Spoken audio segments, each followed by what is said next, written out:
7 सितंबर को एक मां ने नयानगर थाने मीरा रोड में मामला दर्ज किया है। शिकायत ये थी कि उनका लड़का घर में रखे गणपति बप्पा का सोने का हार लेकर भाग गया है।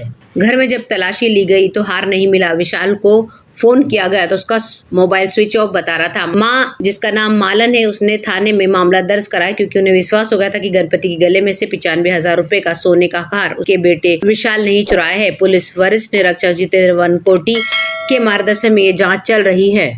मालन इंगवाले उम्र 64 वर्ष द्वारा दर्ज कराई गई शिकायत के अनुसार वह मीरा रोड के शांति नगर सेक्टर 9 में अपने पति शंकर उम्र 68 वर्ष और बेटी दीपाली 40 वर्ष के साथ रहती है। उसका बेटा विशाल 39 वर्ष के का जो पेनकर में रहता है। इंगवाले के घर में जब गणपति बैठे थे तब विशाल भी आ जा रहा था। चूंकि 4 सितंबर को गणपति के दिन विशाल घर पर ही था। मां अपनी बहन उषा शिंदे के साथ अपनी सहेली के यहाँ खाना खाने चली गई। पति शंकर सो रहे थे। तब तक मालन जब घर लौटी तो वहां पर गणपति बप्पा का हार गायब था और विशाल भी जा चुका था। मुंबई अहमदाबाद राष्ट्रीय राजमार्ग मीरा भाईंदर क्षेत्र से होकर गुजरता है। यह राजमार्ग नाले पर वर्सावे ब्रिज की ओर से जा रहा है और फिर वसई की ओर। इसके रखरखाव की जिम्मेदारी केंद्र सरकार की सड़क परिवहन विभाग के तहत राष्ट्रीय राजमार्ग प्राधिकरण की है। जहां हाईवे पर हो रहे हादसे चिंता का विषय बने हैं, वहीं हाईवे पर बड़े बड़े गड्ढे भी हो गए हैं। साम्राज्य वर्सावे पुल के साथ साथ कश्मीर सीमा से गुजरने वाले राजमार्ग पर बड़े बड़े गड्ढे हो गए हैं, जिससे ड्राइविंग मुश्किल और सामान्य रूप से वो जोखिम भरा हो गया है।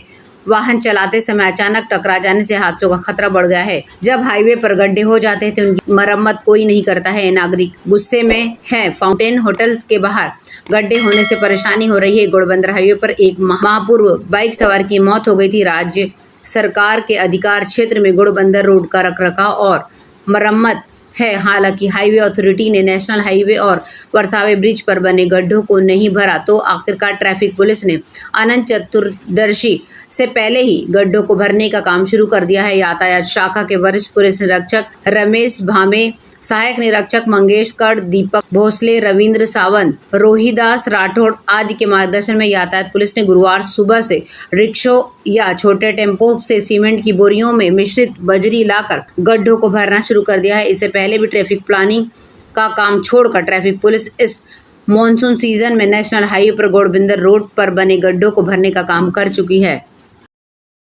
मीरा रोड के नयानगर पुलिस ने पिता और एक अन्य व्यक्ति के खिलाफ मामला दर्ज किया है, जिसने फर्जी दस्तावेज बनाकर लड़की के स्वामित्व वाले फ्लैट को उसकी सौतेली मां को बेच दिया है। दिव्या बलानी की ओर से वकील सुनील सोनकर द्वारा दायर शिकायत के अनुसार मीरा रोड के ब्रॉडवे एवेन्यू स्थित महिमा बलानी के फ्लैट को उनके पति अविनाश ने उनकी मृत्यु के बाद 30 लाख रुपए में बेच दिया था। इसमें से 50% अविनाश का और 50% बेटी दिव्या का था। अविनाश ने अपने कर्ज पर 15 लाख खर्च किए थे और बाकी 15 लाख से उन्होंने दीपक बिल्डिंग शांतिनगर सेक्टर 6 में फ्लैट नंबर 201 खरीदा। इस बीच अविनाश ने डॉली उर्फ प्रिया नाम की महिला से दूसरी शादी कर ली, लेकिन 2 साल के बाद उसने घरेलू हिंसा के तहत आपराधिक मामला दर्ज कर दिया।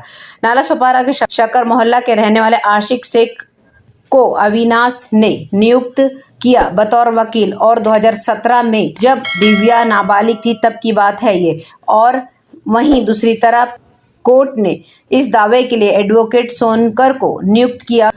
2017 में दिव्या के पिता द्वारा भेजे गए नोटिस के बाद पिता ने दिव्या के 50% हिस्से से उनकी भविष्य की शिक्षा, बुनियादी जरूरतों, शादी आदि के लिए वित्तीय प्रावधान के रूप में फ्लैट खरीदा। इसी बीच अविनाश और डॉली में समझौता हो गया और अविनाश दीपक बिल्डिंग में डॉली के फ्लैट नंबर 301 देने के लिए तैयार हो गया, लेकिन अविनाश ने दिव्या के फ्लैट नंबर 201 की बिक्री डीड डॉली को 10 लाख में दर्ज करा दी। वकील राजेश कुमार मिश्रा ने दिव्या और आशिक शेख के माध्यम से अविनाश की मिलीभगत से डॉली के नाम पर फ्लैट हाउसिंग सोसाइटी को ट्रांसफर करने से इनकार करने का पत्र दिया। नयानगर पुलिस ने 3 सितंबर को आशिक शेख के साथ अविनाश के खिलाफ फर्जी दस्तावेज, झूठे सबूत और साजिश के तहत धोखाधड़ी का मामला दर्ज किया है।